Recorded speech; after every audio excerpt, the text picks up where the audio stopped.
How's it going, guys? Topic for today's video: sell your crap, pay off your debt, do what you love, and this makes it all possible. So the tiny house movement has been garnering a lot of attention over the past couple of years. People are becoming really kind of frustrated and fed up with the current consumerist lifestyle that is pushed upon us by the media. And people are looking to downsize and minimize and simplify their life. And tiny homes is a way that you can own a house in a financially feasible way. So the typical house, the typical North American house, is anywhere between 2,400 to 2,400 square feet. Now the typical tiny house is around 100 to about 400 square feet. So what's really cool about this is going from a standard kind of house to moving to a house that's maybe like 200 square feet, which is the actual average of tiny homes. You really have to minimize and simplify your life. And for a lot of people, that can be incredibly liberating in their life. Now, there isn't really any kind of like hard and fast rules. What defines like a tiny house? Does it have to be like a certain size? But there is a really good definition by Jay Schaefer, and he says that a tiny house is a house in which all the space is used well. So that can mean if you're one person living by yourself and you have a 150 square foot tiny house, but all the space is used well, then that would still be considered a tiny house. Or say you have a family of 4 or 5 and you have a house that is maybe 500 or 600 square feet, and all the space is used well, then that would still be considered a tiny house. Now let's talk about money. Let's look at what the actual costs of housing is. So your typical North American style house costs approximately $272,000. Now when you add on top of that a 30-year mortgage, the total cost of that house comes to approximately $480,000. Now that's not including maintenance or anything like that. That's just for the cost of the actual house, not even including utilities as well.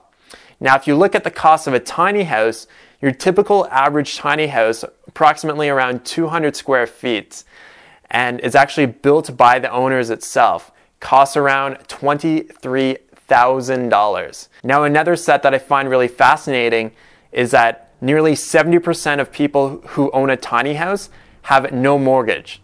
And that's compared to 29% of US homeowners who own their house don't have a mortgage. So that's a huge increase of people who don't have a mortgage just by simplifying and minimizing life by owning a tiny house. Now these tiny houses are not like cookie cutter houses that you'd see in suburbia. There's so many designs. People are getting really creative with their tiny house because a lot of people are building their own. So they really get to make their house exactly as they want it. They get to design it exactly the way that's going to fit into their lifestyle. Now some tiny houses can actually be built so that they're off the grid. So you can set up water collection and obviously solar panels. But even if your tiny house isn't off the grid, think of how much more money you're going to be saving on utilities.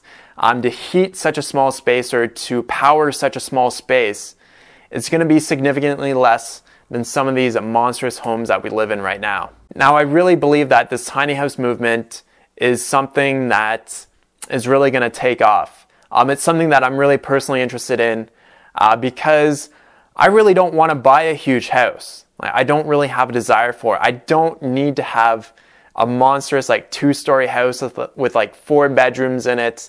I want something simple. I want something minimal. I want something that is more beneficial to the environment, that's going to consume less raw materials.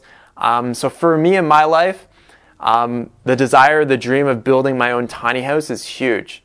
Something that I think about a lot right now. So I think it really comes down to obviously having a space that you call your own, having a house that you call your own is really nice. And now depending on what size it is, to me isn't really all that important. What's important to me is doing more of the things that I love to do and not being so stressed about paying off this huge mortgage that I have. So I've included lots of resources. If you click on the link below, the first link in the description box, I've included a lot of resources on my website so that you can learn more about tiny houses. This could be a real solution for your life. If you've been looking to really minimize and simplify your life, this is like a really good solution for doing that. Awesome. Thanks so much for watching, guys. Please share this video on Facebook or on Twitter or on any type of social media. Give it a thumbs up and leave your questions and comments in the box below. Have a great day. Talk to you soon. Peace out.